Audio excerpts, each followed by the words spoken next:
Começando agora mais um bate-papo, mais uma entrevista, mais uma conversa, que com certeza vai ser muito agradável e que a gente vai permear aqui hoje sobre um assunto que não deixa de ser mercado do luxo. No detalhe, ele nasce com a intenção de desbravar o mercado do luxo, mas saúde da mulher, com certeza, eu acho que é um dos maiores luxos que a gente pode ter hoje. E para conversar um pouco disso e também um pouco da própria trajetória, obviamente, que é uma trajetória que eu já conheço um pouco e que é incrível. Porque você imagina, você misturar uma pessoa numa personalidade que nasceu em Londres e que tem DNA de Bahia, deve sair aí uma coisa, um molho que é incrível, né? Então hoje o No Detalhe está aqui para conversar com Manuela Coutinho, que está aqui do meu lado, que vai contar para a gente toda a sua história, toda a sua trajetória profissional. Tudo que ela representa como mulher e que eu queria, Manuela, que você iniciasse essa conversa contando exatamente isso, assim, que história é essa de que você nasceu em Londres, mas tem esse DNA de Bahia? Seja muito bem-vinda. Obrigada, é um prazer estar aqui com você e falar um pouco dessa trajetória, mas, pois é, Londres é, assim, eu sou inglesa de naturalidade, né, meus pais moravam em Londres quando né, casaram cedo, e aí meu pai já foi direto da faculdade. Meu pai é de Ilhéus. Então, hoje em dia, ele mora até hoje fora, mas eu falo pra ele que ele quando ele fala, não vou no Brasil, eu falo, vai sim, que você nem da capital é, você é de Ilhéus. Que é maravilhoso, mas você não venha pra cá falar que não vem pra... Porque ele diz, não vou pra Salvador porque é muito desorganizado. Eu falo, não é não, maravilhoso. Hoje em dia, ele já se rendeu a Salvador e adora vir. Já vem entendeu? Sempre. Pois é, aí, enfim, leva tempo. Mas ele já mora, meu pai já é estrangeiro, assim. Né, nasceu na Bahia, mas já mora há 40 anos fora. A gente nasceu lá, então tem essa coisa de ter nascido fora e ter vindo para cá, então ter o mundo sempre muito à disposição, né? Ainda mais de ter meu pai sempre morando fora, a gente sempre ia e voltava bastante.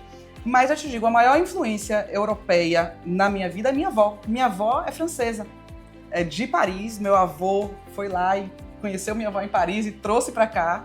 E ela é a parisiense mais baiana do mundo, mas é a influência real europeia, mais do que o lugar que eu nasci, foi minha avó. Até hoje, né? Uma mistura de Paris, Londres, Bahia. Exatamente. E você tem uma vivência internacional como um todo. Você estuda fora também do Brasil, né? Eu fiz faculdade fora, né? Eu estudei em escola americana, então também ter estudado na escola americana me deu essa tranquilidade de saber que eu podia ir para qualquer lugar, de que o mundo fica meio à disposição mesmo. Não é uma coisa assim, eu tenho que ficar no lugar, no país em que eu nasci. Isso sempre foi muito fácil para mim, me locomover, pensar em morar em outro lugar.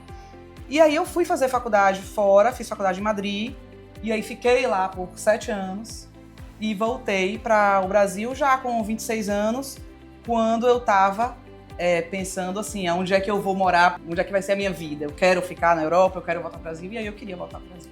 Você tinha essa vontade de voltar para cá? Tinha. Uma verdadeira cidadã do mundo, né? A gente cita esse termo, às vezes, para as pessoas que têm uma vivência menor, mas você realmente é uma cidadã do mundo. Como é que essa vivência entre tantos países, entre tantas culturas, influenciou na sua vida, assim, desde sempre? Eu acho que influencia... Eu acho que te dá uma sensação de liberdade, sabe? De você não ser uma coisa só. E de estar sempre em contato com diferenças.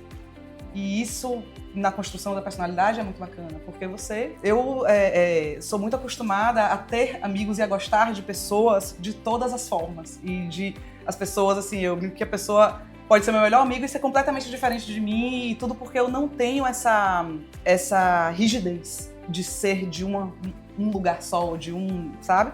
E eu acho que essa pluralidade, né, de culturas traz isso também, sabe, pra gente. De você conhecer gente de todo tipo e saber que você pode gostar de pessoas que são muito diferentes de você. Então você se sente ali conectada com várias culturas em vez de se sentir apenas com uma. Eu gosto de várias culturas. Mas eu sou brasileira. Sim. Né? Assim, E vive em Salvador, né? Sou brasileira, sou baiana.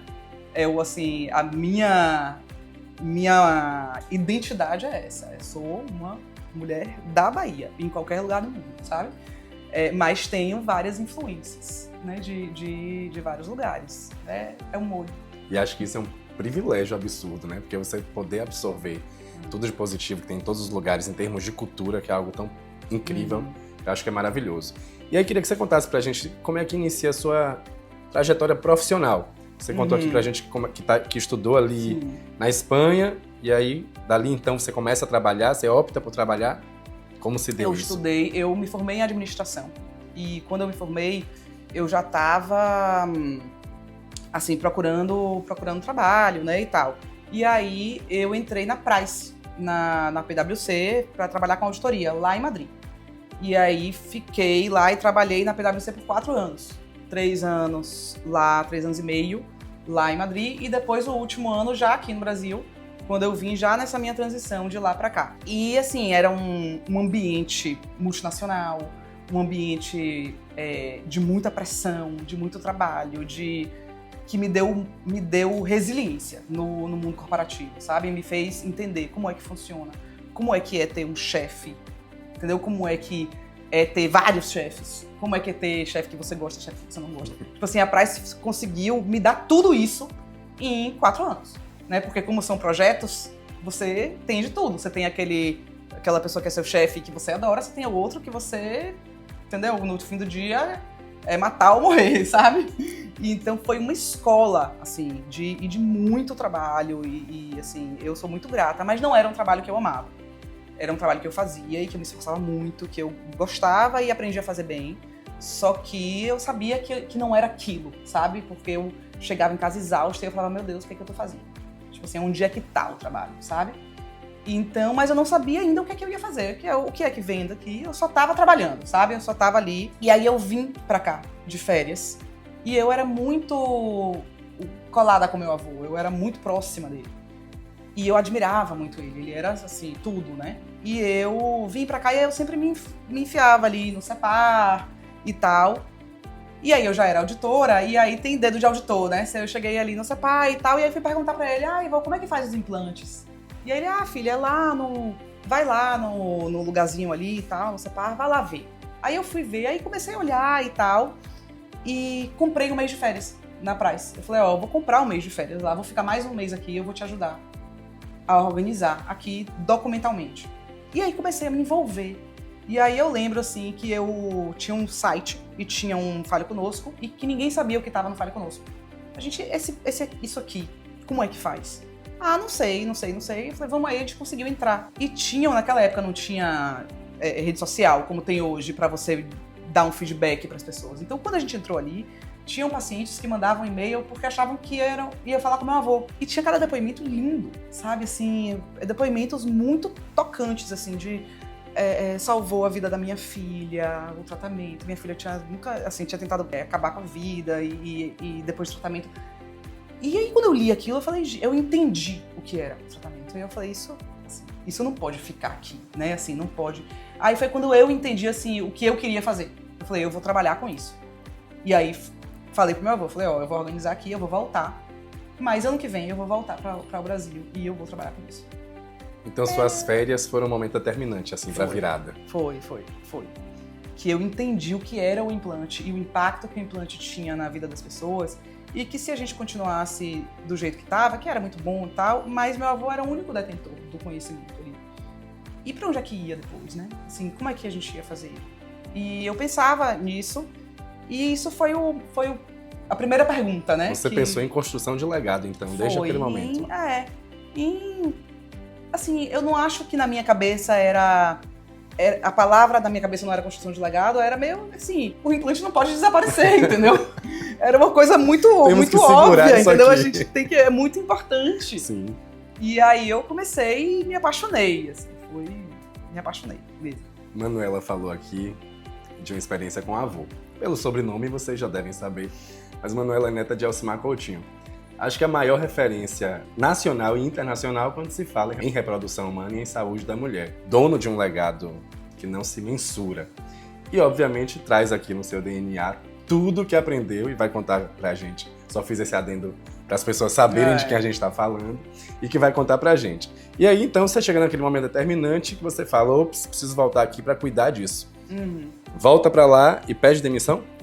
Voltei pra lá e aí avisei para os meus superiores que seria meu último ano. que eu terminaria o ano fiscal, mas que eu, depois dali... E aí o ano fiscal acabava ali no meio do ano, que a gente entregava os projetos e eu voltaria. Só que isso, eu voltei para lá em agosto, e aí em dezembro teve uma demanda daqui, da Price daqui. E aí me mandaram para lá. De volta pro Brasil. De volta pro Brasil, já trabalhando, que foi muito melhor para mim.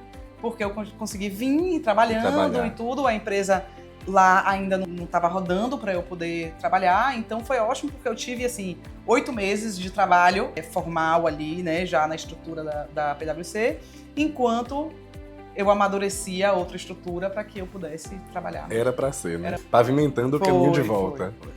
E aí, quando você volta para cá, você se desliga da Price e adentra na estrutura do CEPAR. Aí já da Elmeco, do laboratório. Da Elmeco. Do laboratório, que era essa estrutura que eu tava ali criando para poder trabalhar, né? Então, assim, olha, quando eu estiver pronta para me absorver, aí eu vou. E aí eu comecei lá, e aí comecei a criar uma estrutura mais profissional, né? Assim, profissional, comercial, comecei a criar curso para ensinar os médicos como é que prescrevia, e a fazer esse trabalho de tratar o implante como um negócio. Porque até ali, meu avô tratava como um produto. Sim. Que era o produto para ele, prescrever para os pacientes dele. Ele não abria muito, ele tinha 6 médicos que eram pupilos dele, que trabalhavam ali com ele, mas era uma coisa muito exclusiva. E aí eu comecei aos poucos, né, e com, assim, me beneficiando da relação que a gente tinha e da confiança, junto com a vontade de agradar a neta, sabe, que ele tinha. E aí ele ia me deixando fazer as coisas. Fazer curso e tal, ele tinha resistência, mas ele não aguentava. Então ele ia deixando, e aí a gente foi abrindo o mercado mesmo, assim, começando a fazer curso em 2011, e assim, os primeiros cursos de implante e tudo, foi bem legal, uma história bacana, e aí... E vocês imaginem o privilégio que não era conviver diariamente com o Elcimar Coutinho. Acredito que você tenha lembranças marcantes. Como era ele nesse dia a dia? Porque você estava ali como profissional, mas como neta, como você bem falou, o tempo todo. Como era isso? A gente tinha um contato muito de se falar, mas ele tinha o trabalho dele e eu tinha o meu trabalho, né? Então, assim, meu avô atendia em São Paulo toda semana, no Rio, ele atendia em Brasília, ele atendia em Salvador. Então, ele tinha uma agenda de consultório que era super extensa, assim. E eu toda hora falava, mas não sei como você aguenta. E era a brincadeira, mas pra mim o que mais me impactou, assim, de estrada profissional com meu avô era como ele era feliz fazendo o que ele fazia, sabe?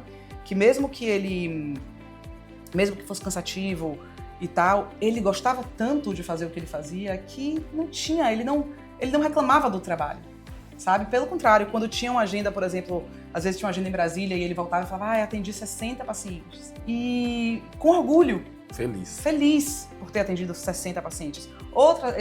Se ele fosse reclamar de alguma coisa, não seria do trabalho, sabe? Porque ele era muito feliz fazendo o que ele fazia. E isso marcou muito a minha personalidade, porque eu acho que isso é condição para a vida. É a gente escolher trabalhar com uma coisa que a gente ama, porque quando a gente faz isso, não é poético, é porque a vida fica mais fácil, sabe? Assim, porque você tá ali, você tá fazendo uma coisa que você gosta, que você escolheu, né? E é um privilégio enorme, assim, eu sempre, assim, isso é uma coisa que eu agradeço muito dessa herança que ele me deixou, sabe? Que é o amor pelos implantes, sabe? Por esse trabalho, é uma delícia, assim, é muito, muito bacana. E quando a gente faz o que gosta, até o exausto fica gostoso, né? Até o final do dia, não é uma queixa, é apenas uma constatação de que a gente trabalhou muito, né? Exato. E nesse começo lá com o laboratório, Manuela, quais foram os principais desafios, assim, que você se debateu? Porque você veio de uma estrutura, como você contou aqui, que deveria ser muito mais burocrática, menos humanizada, numa empresa como a que você trabalhava, e aqui você parte para um negócio que também era familiar.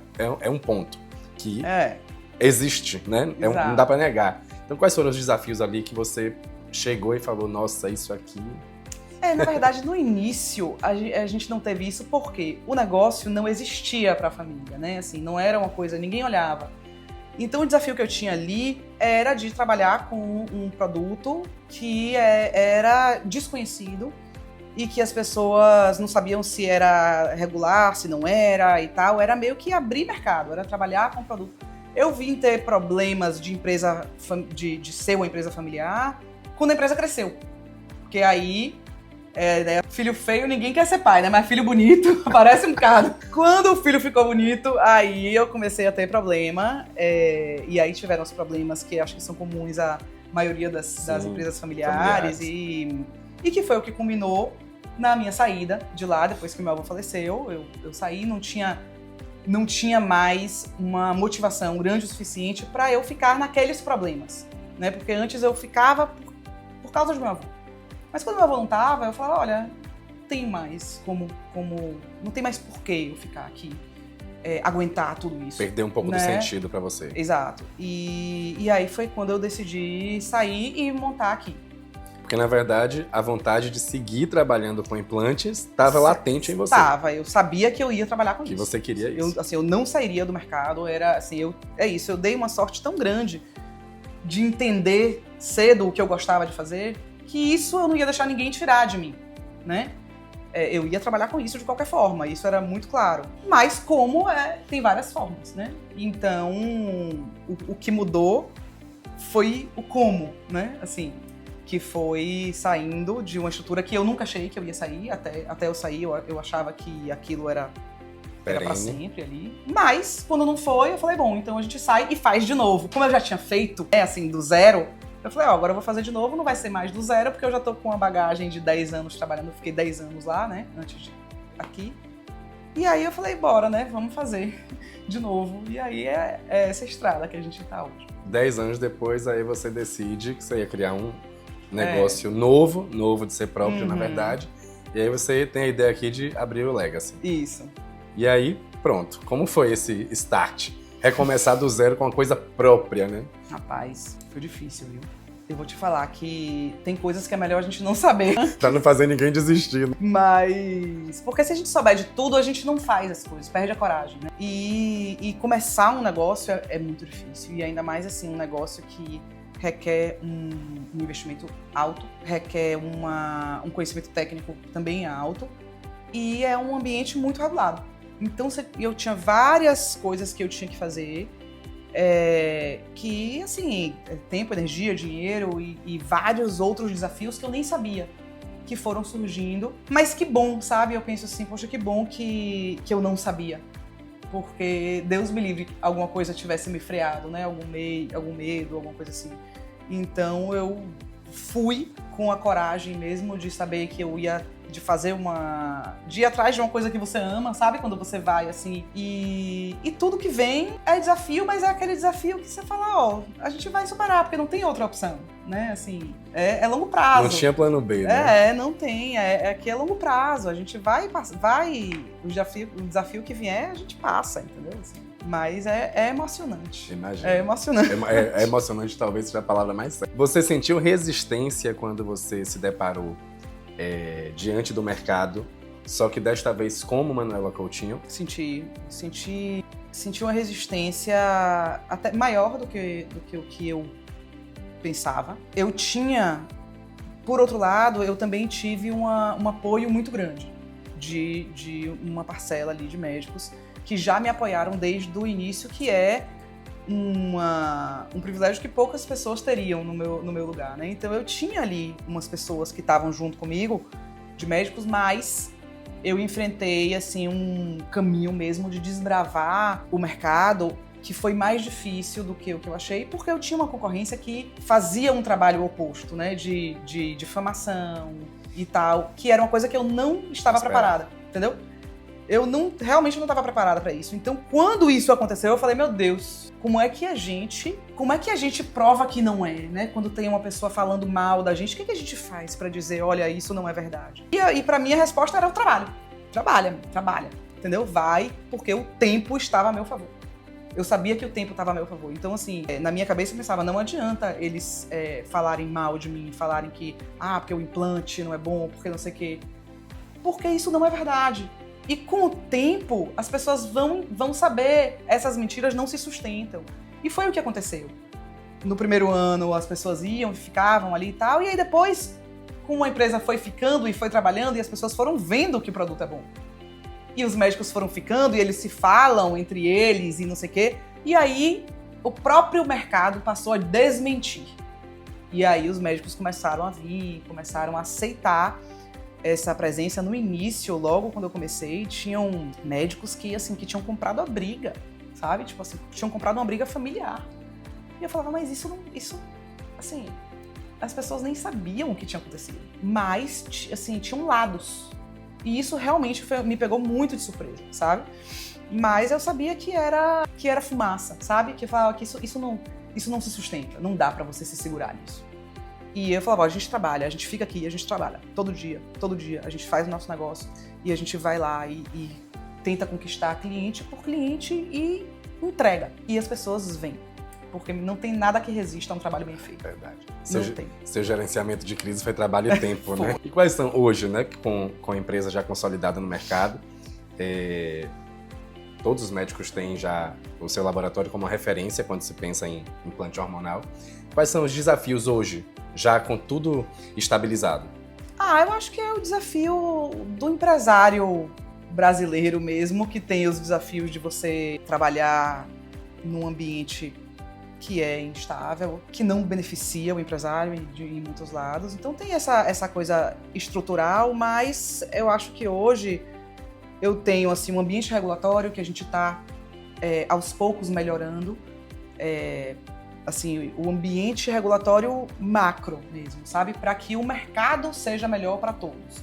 Então esse trabalho assim, junto com os órgãos, com a Anvisa, junto com o Conselho Federal de Medicina, para a gente estruturar esse mercado para as empresas todas coexistirem e crescerem de uma forma mais segura. Porque é muito difícil você crescer em um ambiente que é instável, no seu arcabouço mesmo de legislação, que você fica com medo. Como é que você vai fazer um investimento grande e daqui a pouco, o que é que vai fazer?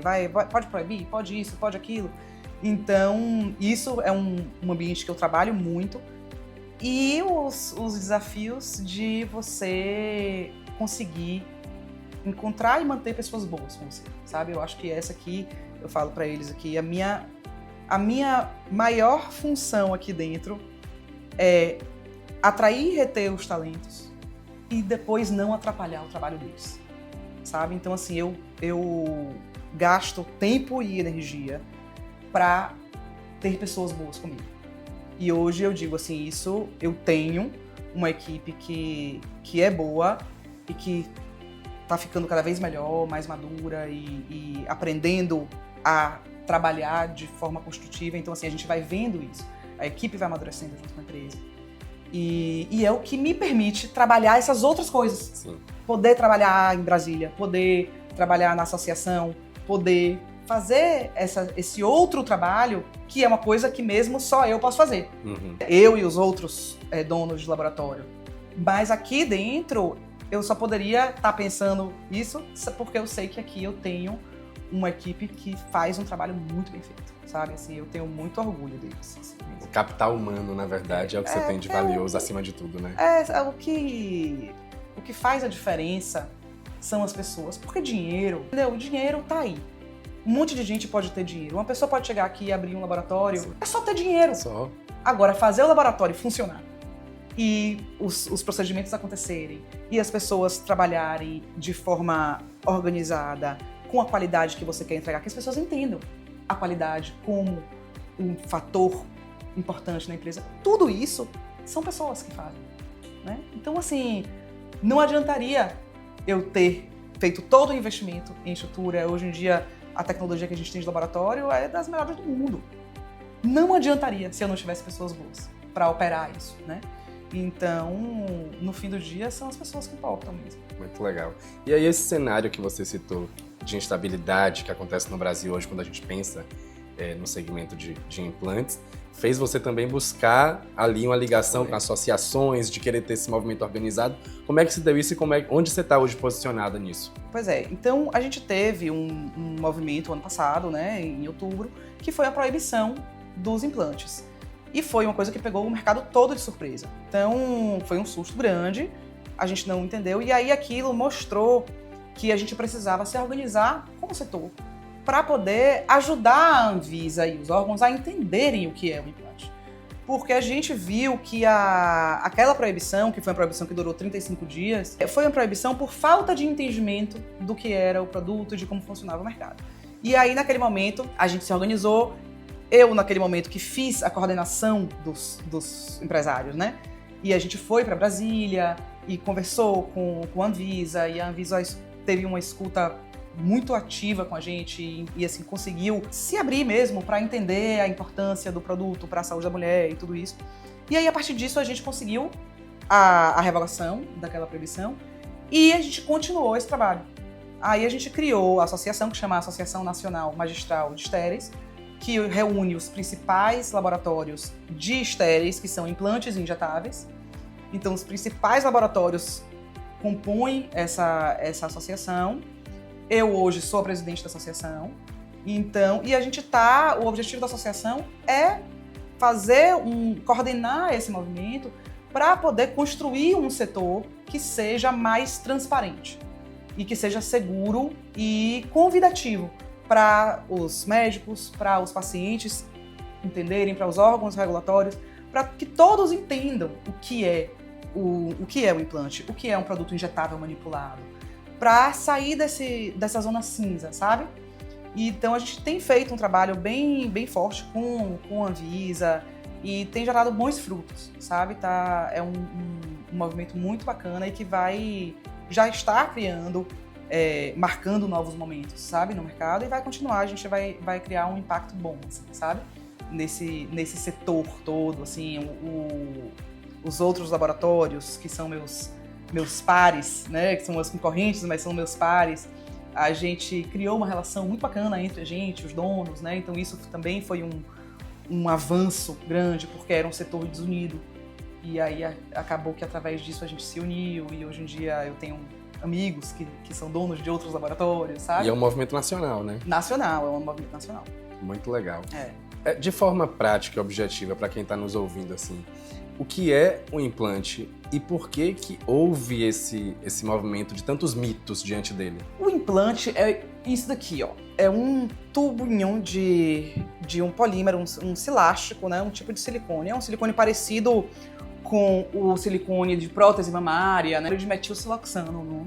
E dentro desse tubo vai o hormônio puro, tá? Então a ideia é que você possa fazer a administração desse medicamento na via subcutânea, que você não precisa passar não tem a passagem hepática, você tem uma administração mais biodisponível, mais eficiente desse hormônio, porque os tratamentos hormonais são tratamentos longos.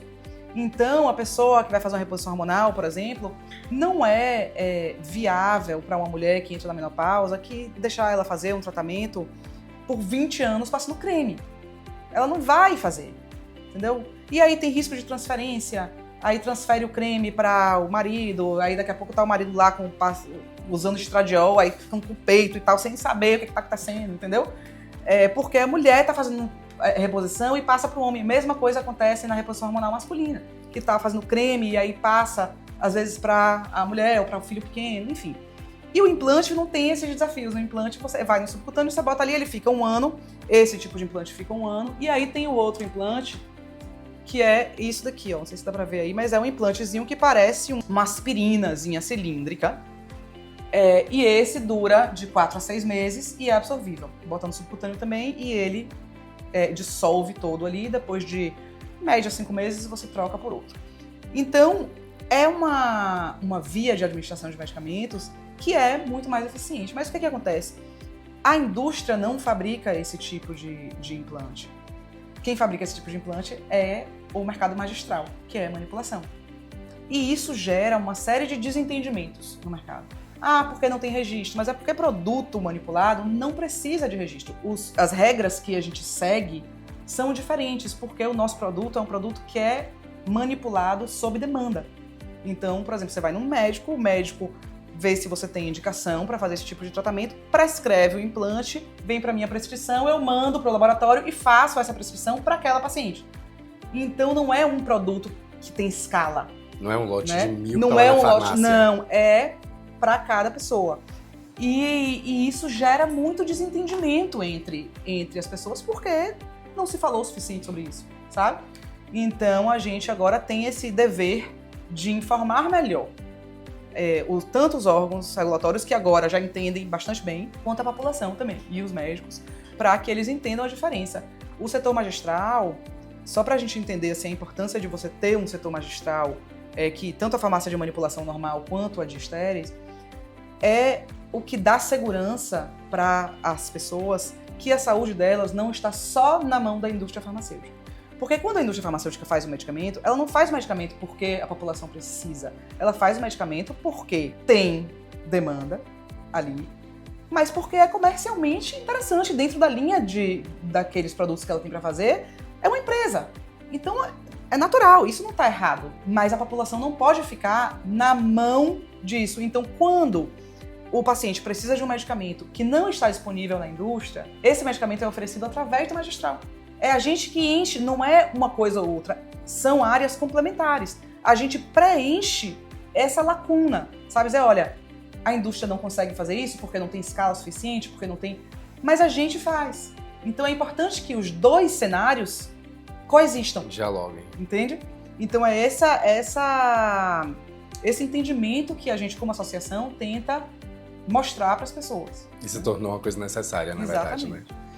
E aí, agora, o laboratório acaba de se tornar o primeiro do país a receber o certificado ISO 9001. É um marco, né? É um marco. Ninguém, né, da área tinha conseguido fazer isso. Nosso mercado já é bastante regulado, então a gente já segue muitos processos, assim. Mas a ISO é outro nível, né?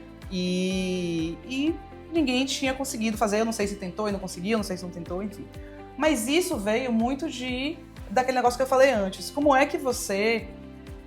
não basta só você dizer, olha, meu produto tem qualidade. Porque isso todo mundo pode dizer, eu queria mostrar. Eu queria dizer, olha, eu não estou te dizendo que o meu implante tem qualidade. Eu estou te mostrando, porque eu passei por uma certificação da ISO e eu consegui certificar. E isso diz muito do laboratório. Então, quando alguém for tentar difamar o produto e dizer, olha, tal, você fala, olha, como que pode ser? Né? Como? Então era um trabalho que veio muito motivado por isso. Olha, eu preciso mostrar para as pessoas a qualidade que a gente tem aqui dentro. Como é que a gente mostra? Você teve isso como objetivo, né? Como é que a gente mostra? A gente mostra fazendo o mais difícil. E aí a gente foi pro mais... O que é que tem de mais difícil aí pra gente fazer? A gente foi fazer, entendeu? Muitas exigências? Muitas exigências. Muitas exigências e uma necessidade, assim, de flexibilidade cognitiva, assim, das pessoas. Por quê? A gente, como eu falei, assim, a gente já trabalha com processos muito rígidos. E quando a ISO vem e ela olha para esses processos, ela vai sugerir mudanças e vai sugerir mais rigidez. Então, todas as pessoas da equipe tinham que estar alinhadas em rever os seus processos e em ouvir críticas sobre os seus processos. E estar nesse barco é difícil, porque eu tenho aqui um farmacêutico que é o diretor de qualidade e no início foi um desafio enorme para ele, porque ele tinha que chegar em todos os setores com o negocinho da ISO e dizer, me mostre, entendeu? E as pessoas resistem. Então aí entrava assim o meu papel de dizer, olha, ele tá sendo chato, não é porque ele é chato, é porque o trabalho dele é ser chato nesse momento. Porque a gente tá procurando uma coisa maior. Eu preciso que vocês revejam. Eu preciso que vocês façam esse trabalho a mais. E que você criar regras para você mesmo. Uma então, estrutura assim, interna mesmo, né? No início foi um processo assim, de trabalhar as pessoas e o emocional das pessoas e para elas entenderem a importância, mas depois que entenderam, voou, sabe? Assim, depois que todo mundo entrou no barco, que foi assim, aquele iniciozinho do primeiro mês e meio, a gente demorou 6 meses ali, né, de processo de certificação. Depois ali, já no segundo mês, já estava todo mundo entendendo, sabe? Que tinha que fazer mesmo e que tem coisa que você gosta de fazer, tem coisa que você não gosta, mas é tudo o trabalho, né? E aí, no final, foi uma delícia, assim, quando todo mundo junto conseguiu fazer, sabe? Todo mundo conquistou isso junto, sabe? Como equipe, fortaleceu não só a qualidade, mas fortaleceu as equipes, fortaleceu as pessoas e o sentimento de grupo, sabe? Foi bem importante. E, acima de tudo, um reconhecimento que é nacional de uma empresa que é sediada em Salvador. Você abriu uma porta agora, na verdade, sim, que pode ser sem precedente. E a conquista é muito recente. Você já sentiu o impacto disso? Já. As pessoas, assim, o mercado recebeu super bem, né? Todo mundo mandando para todo mundo. Gente, vocês viram isso e tal? E assim, de ser o laboratório, dentro dos laboratórios grandes, o mais jovem e que conseguiu uma certificação internacional, né? Então isso botou a gente ali num holofote, olha aqui e tal. E quando as pessoas juntam isso com eu ser neta de meu avô e ter vindo, cria uma história bacana, sabe? Assim, de importar, assim, das pessoas entenderem que eu me importo com a qualidade mesmo, sabe? Que é o implante é é sagrado aqui, sabe? A gente faz o que tiver que fazer para o implante ser um produto de referência na saúde da mulher, sabe? Pra gente entregar uma solução importante para essas mulheres. E isso não tem preço. Quais são as transformações que você tem sentido, assim, que tem acontecido no negócio, no segmento de implante, que você enxerga que vão ser coisas diferenciais de agora em diante? Eu acho que a mulher, e eu falo da mulher porque apesar do implante poder ser prescrito para homens também e ter a indicação de hipogonadismo e tal, são indicações mais específicas. Aqui, a gente trabalha muito olhando para a mulher, porque a saúde da mulher precisa de atenção. A saúde da mulher não teve atenção por muitos anos. Foi muito menosprezada, né? Assim, tudo que a mulher sente, tá na cabeça, sabe? Tá cansada. Tá maluca, entendeu? Tá histérica, sabe? Então, assim, e não é, gente. Não é, a mulher não tá histérica. Ela tá com um problema hormonal que é invisível pra quem não quiser ver. Porque não é uma ferida que tá aberta.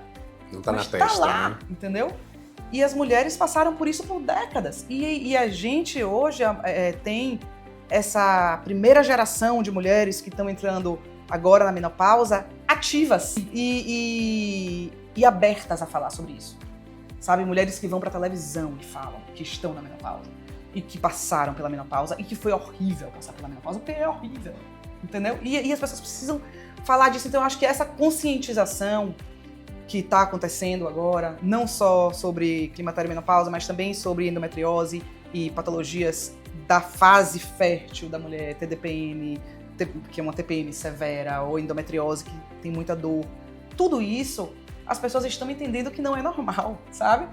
E aí estão olhando para si, e aí a gente está aqui dizendo, olha, existe uma solução. Você não precisa viver assim. E para mim esse é o maior, assim, é o momento, sabe, que a gente está vivendo, que é muito maior do que implante, sabe? É a gente contribuir para mulheres ativas e plenas que possam gozar da melhor fase da vida, que é quando os filhos já estão um pouco maiores. Entendeu? Poxa, você foi lá, passou uma montanha-russa a vida da mulher, entendeu? Aí você chega lá na fase boa, entendeu? O filho já cresceu, tá mais independente e tudo. Você acha que você vai respirar, você já tá ali. A mulher que trabalha, por exemplo, já tá ali chegando em cargos de liderança e tudo. E aí vai, seu corpo te abandona. Você começa a suar, esquecer tudo no meio da reunião. É uma angústia. Que injustiça, sabe? E a gente tem essa possibilidade de devolver isso.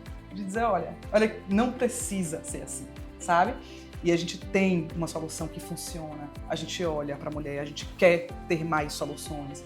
E é um momento lindo, sabe? Assim, de viver, de contribuir e de ver as pessoas transformando as vidas e vivendo e contribuindo com a sociedade e com seus meios por muito mais tempo, de forma muito mais intensa, porque você tá bem, você não tá sobrevivendo, sabe? Você tá vivendo ali bem, sabe? E isso é um presente, assim, ver isso, presenciar esse momento é um presente. É gratificante, né? Manuela, quais são os planos futuros aqui que vocês têm hoje para o laboratório?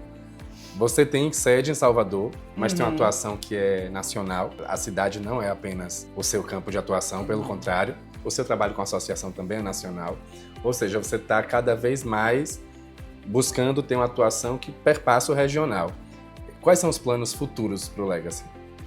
Eu acho que é isso, é continuar contribuindo para a conscientização sobre saúde da mulher e para o desenvolvimento de ferramentas que deem soluções, né? Que sejam soluções eficientes, que tenham sinergia com essa mulher, né? Como eu falei, se a mulher vai passar creme durante 20, 30 anos, vai mesmo, sabe? Isso é uma solução que tem sinergia com essa mulher, e então a gente olha muito para isso.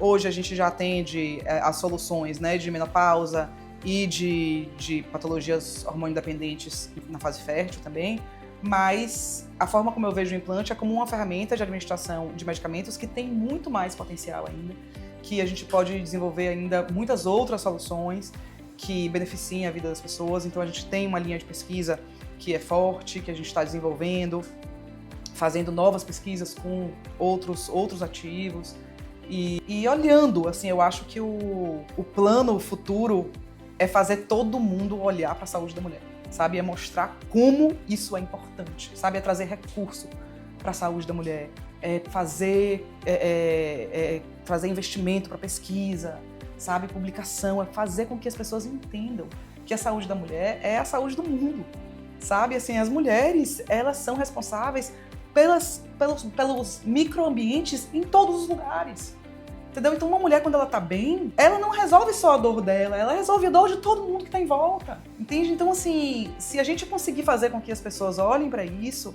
e dêem importância suficiente para agir, sabe? Não é só olhar e dizer, você tem razão. É olhe, mas olhe me dando recurso pra gente fazer pesquisa, me dando abertura pra gente chegar no SUS, sabe? Pra gente atender as pessoas e pra saúde da mulher deixar de ser um luxo. Porque mas não deveria ser. A saúde da mulher deveria ser obrigatório. É a primeira coisa que a gente tem que entregar. E hoje ainda é luxo, sabe? Então, assim, eu acho que o plano continua sendo esse, sabe? Vai sempre ser esse e dentro desse plano várias coisas vão surgir. Muito legal. Eu queria agora partir para um último bloco em que a gente vai falar mais de você como mulher, mãe, esposa. Manuela tem filhos que ainda são crianças. Sim. O que demanda dela, obviamente, uma dedicação e energia enorme. É casada com Marquinhos Gordilho, que é um amigo querido, que tem um negócio também maravilhoso ligado a bebidas e ocupa esse papel. A gente acompanha ela pelo Instagram, ela acorda 4 da manhã, já vai malhar, já tá levando o filho na escola, fazendo trabalho de noite, ajudando a comprar cartolina que ele só avisa 11 da noite.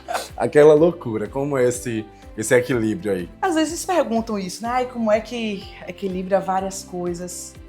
Não equilibra várias coisas porque é uma coisa só. Eu não sou mãe e esposa e empresária. Não são coisas diferentes. Eu sou uma coisa só. E eu sou tudo isso. Sabe? E é a integralidade das funções. E para eu ser uma boa mãe, eu tenho que ser empresária. Porque isso é o que me faz feliz. E para eu ser uma boa empresária, eu também tenho que ser mãe. E eu amo fazer isso. E eu também amo ser esposa de meu marido. E são todas essas coisas que eu escolhi fazer. E que eu adoro fazer. Então, não tem sacrifício. Sabe? Parece, sei lá, pode parecer estranho, falar, como não tem? Mas é aquilo que a gente falou quando eu tava falando de meu avô mais cedo. Você fica cansado? Fica, mas meu Deus, você tá cansado de fazer as coisas que você escolheu fazer. As coisas que você pediu pra fazer, né? Assim, de ter uma empresa, de ter 2 filhos saudáveis e pintões e, sabe, que te enlouquecem, justamente porque são curiosos. E porque tem liberdade o suficiente pra me desafiarem e tudo. E de ter um marido que tá ali, e que tá do lado, e que faz as coisas, e que tem o trabalho dele também. Então, assim, é tudo uma coisa só, sabe? E eu não tenho a expectativa de ser a melhor em nada. Eu tenho a expectativa de ser a melhor que eu sou.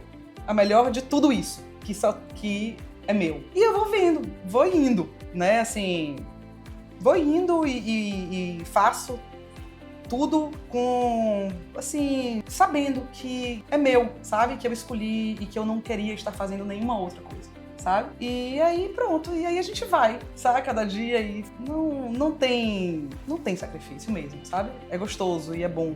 E nem divisão, né? Não tem divisão. Não tem uma hora que eu sou mãe e outra hora que eu sou empresária e outra hora que eu sou outra coisa que eu sou... É tudo junto, meu filho. É o pacote completo o tempo inteiro. Tem alguma filosofia assim que você tem de vida, rotina até, que é a hora que você se equilibra? Não que você não tenha o equilíbrio, mas que você se reenergize, por exemplo, se revigore. Tem coisas. Ultimamente eu entendi assim que eu precisava fazer alguma coisa que dependesse só de mim, sabe, assim, que fosse um hobby, que não tivesse atrelado a nada. Tem que ser bom, tem que ser... Não, assim, era só uma coisa que eu tinha desejo de fazer. E isso apareceu naturalmente, que eu comecei a gostar de desenhar, pintar, e eu ficava nas viagens, eu tinha um caderninho que eu ficava desenhando. E eu não sabia desenhar nada quando eu era mais nova, né? E eu aprendi a desenhar. E isso virou uma coisa terapêutica pra mim. Então, quando eu tô com a cabeça bagunçada, assim, porque tem muita coisa acontecendo, isso hoje em dia é uma coisa que me tranquiliza, sabe? Assim, eu poder parar ali e desenhar alguma coisa e construir alguma coisa que tá num papel branco, isso me ajuda a clarear, sabe? A ideia. Mas cada hora é uma coisa também, sabe? Eu não tenho uma coisa que faço a mesma coisa sempre, sabe? Tem uns 2 anos que eu gosto de pintar. Eu tenho um desejo de aprender a tocar piano. Tentei, mas não consegui, porque é muito difícil ainda. Mas eu vou, assim, então eu vou buscando coisas que desafiem outros lados de meu cérebro, assim, sabe? Outros lados de mim. E eu acho que isso me traz tranquilidade, sabe? Porque eu paro de pensar nos problemas e começo exato, isso me tranquiliza, assim. Que legal. E atividades que são bem específicas mesmo, né? De pintura a piano. Exatamente. Você realmente é um mix de tudo. E jogar tênis. Mas jogar tênis eu preciso de outra pessoa, de uma quadra, de não sei o que e tal. Pra pintar eu não preciso de nada. É isso que foi a diferença, entendeu?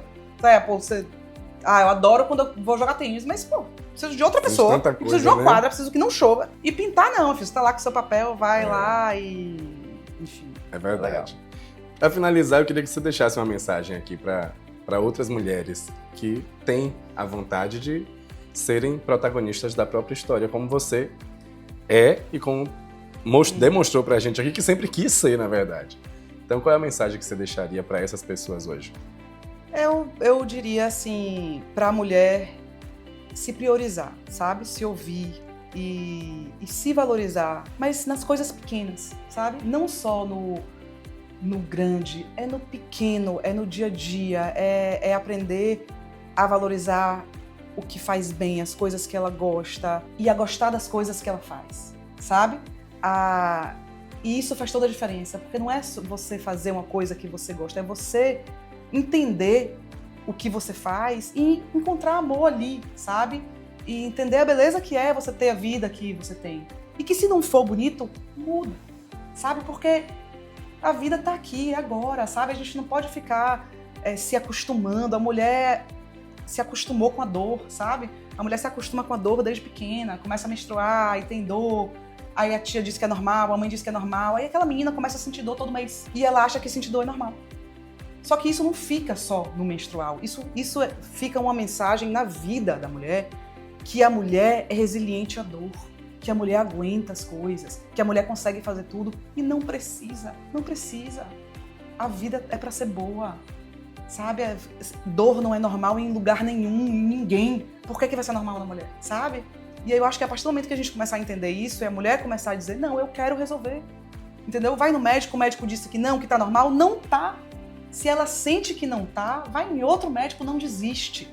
Não desistam de buscar, sabe? Porque a gente precisa valorizar a nossa saúde, porque até hoje ninguém valorizou a saúde da mulher, sabe? Então, se a gente não buscar, ninguém vai dar, sabe? Então, assim, é importante isso, sabe? Que as mulheres aprendam mesmo a se amar e a se valorizar e a buscar soluções que sejam hormonais ou não, né? Mas pra aproveitar a vida, a mulher merece, sabe?